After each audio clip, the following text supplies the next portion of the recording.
Ugumba ni tatizo ambalo linawakumba wanandoa wengi sana, na walio wengi hawatambui kwamba ugumba unaweza kusababishwa na mambo ya kawaida ya kila siku ambayo tunafanya katika maisha yetu.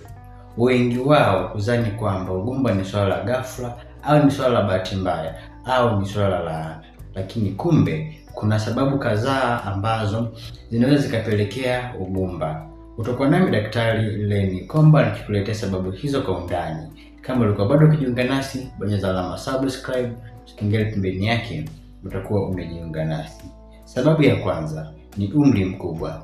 Kadri ambavyo umri unazidi kuwa mkubwa kuanzia miaka 35 na kuendelea, ndivyo ambavyo uwezo wa kushika mimba hupungua. Ndiyo maana tunashauri kama unataka kushika mimba au kupata mtoto, basi pata mtoto kwenye umri chini ya miaka 35. Jambo la pili ni magonjwa ya zinaa.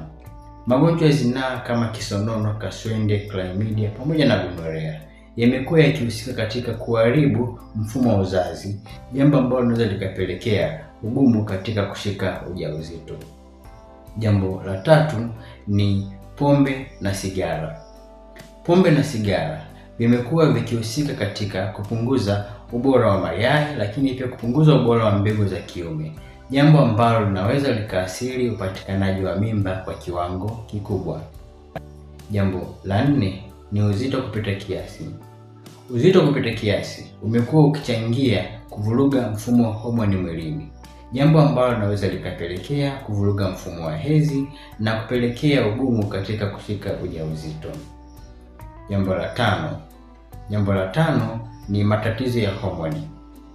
Uwiano usio sahihi wa homoni katika mwili unaweza ukachangia kwa kiasi kikubwa kupelekea ugumu katika kushika mimba, lakini pia ugumu katika kutengeneza mbegu za kiume na mayai ya kike.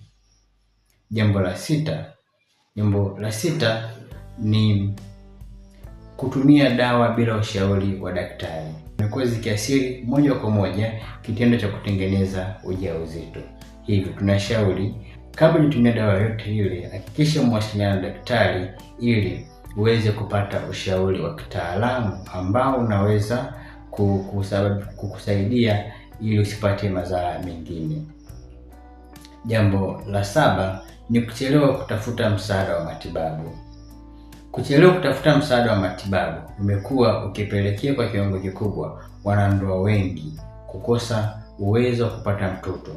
Tunashauri kama upo kwenye ndoa, upo kwenye mahusiano kwa takriban miaka 2 na ushiki mtoto na upati mimba, tunashauri ufanye vipimo vya kitaalamu ili uweze kutambua nini chanzo cha tatizo ambalo linapelekea wewe kukosa mtoto.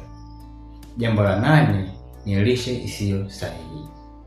Ukosefu wa lishe bora yenye madini ya calcium, folic acid pamoja na madini ya chuma umekuwa ukiathiri kwa kiwango kikubwa au kipelekea ugumu katika kushika ujauzito kwa wale ambao wanatafuta ujauzito au wanatafuta mtoto.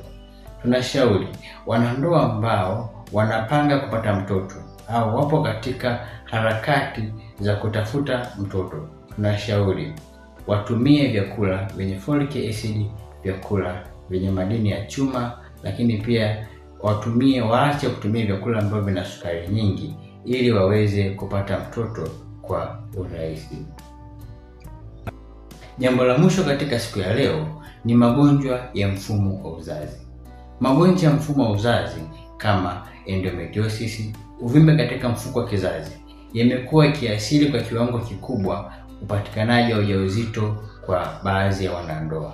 Tunashauri ukiwa na historia ya magonjwa ya mfumo wa uzazi, hakikisha unapata matibabu sahihi kwa wakati ili uweze kudhibiti chanzo cha tatizo na uweze kurudisha hali yako ya kupata ujauzito. Ugumba ni tatizo ambalo linaweza kuzuilika kwa baadhi ya wanandoa. Kama haujapata mtoto kwa takriban miaka 2 au hujashika uzito kwa takriban miaka 2, unaweza ukafuata hizo hatua ambazo tumekuelekeza hapo juu ili uweze kushika ujauzito. Lakini kama tatizo lako ni kubwa, ufumbuzi wa kitaalamu kutoka kwa wataalamu mbalimbali wa afya, unaweza kuwasiliana nasi kwa namba 0767443887 au ukawahi hospitali iliyo jirani kwa ushauri zaidi wa kitaalamu. Nikutakie siku njema na Mungu akubariki.